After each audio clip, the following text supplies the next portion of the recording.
BJP എല്ലാ കോലാഹലവും നടത്തി എല്ലാ പ്രവർത്തനവും നടത്തി ജയിക്കും പിടിച്ചെടുക്കുമെന്ന് പറഞ്ഞ സീറ്റ് 18,000 വോട്ടിനെ അവരുടെ ദയനീയമായി തോൽപ്പിച്ച് അവരുടെ വോട്ട് കഴിഞ്ഞ പ്രാവശ്യത്തെ 2021 അപേക്ഷിച്ച് 10,000-ലധികം വോട്ട് കുറച്ചിട്ട് 18,000 വോട്ടിന് ജയിച്ചപ്പോൾ ആ ജയിച്ച രാഹുലിനെ അഭിനന്ദിക്കുകയായിരുന്നു CPM-ന്റെ നേതാവ് ചെയ്യേണ്ടിയിരുന്നത്.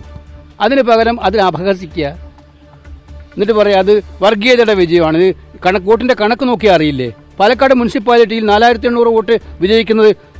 എന്നിട്ട് അദ്ദേഹം പറയാണ് ഭൂരിപക്ഷവും ന്യൂനപക്ഷവും രണ്ട് വർഗീയതയും ഞങ്ങൾ കളിച്ചു. ചിലർ പറയാ BJP ആയിട്ട് BJPക്ക് ഏറ്റവും പ്രസ്റ്റീജായ ഒരു ഇലക്ഷനിൽ അവരെ തോൽപ്പിക്കുക എന്ന് പറഞ്ഞാൽ അത് മനസ്സിലാക്കണ്ടേ? ഈ ഇലക്ഷൻ കഴിഞ്ഞ് റിസൾട്ട് വന്നാൽ ആ റിസൾട്ടിനനുസരിച്ച് പ്രതികരിക്കുമ്പോൾ എല്ലാ രാഷ്ട്രീയവും മറന്നിട്ട് പറയാൻ പാടുണ്ടോ? CPM-ന്റെ ഏറ്റവും ഉന്നതരായ നേതാക്കൾ വളരെ എനിക്ക് വിഷമം തോന്നിയത്. ചേലക്കരയിലത്തെ തെരഞ്ഞെടുപ്പിൽ 43,000 വോട്ടാണ് 2021 കോൺഗ്രസിന് കിട്ടി, UDF-ന് കിട്ടിയത്. 52,000 വോട്ട് കിട്ടിയിട്ടുണ്ട്, ജയിച്ചിട്ടില്ല.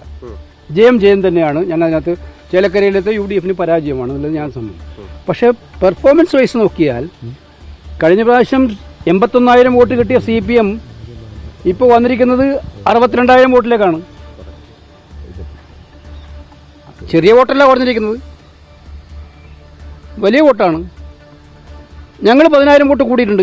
അവിടെ BJPക്കും കുറച്ച് വോട്ട് കൂട്ടിയിട്ടുണ്ട്. നിയമസഭാ തെരഞ്ഞെടുപ്പിനെ കമ്പയർ ചെയ്തിട്ടാണ് പറയുന്നത്. അപ്പോൾ ഭരണവിരുദ്ധ വികാരമില്ല എന്ന് പറയുന്നത് അടിതപ്പാൻ CPM ശ്രമിക്കുന്നത് അവർ വീണ്ടും അപകടത്തിലേക്ക് ചാടുന്നതിന് തെളിവാണ്. അവർ വിലയിരുത്തും എന്തായാലും ഞാൻ വിചാരിക്കുന്നത് അവർക്ക് എതിരായിട്ടുള്ള വോട്ട് ചേലക്കരയിലും ഉണ്ടായിട്ടുണ്ട്.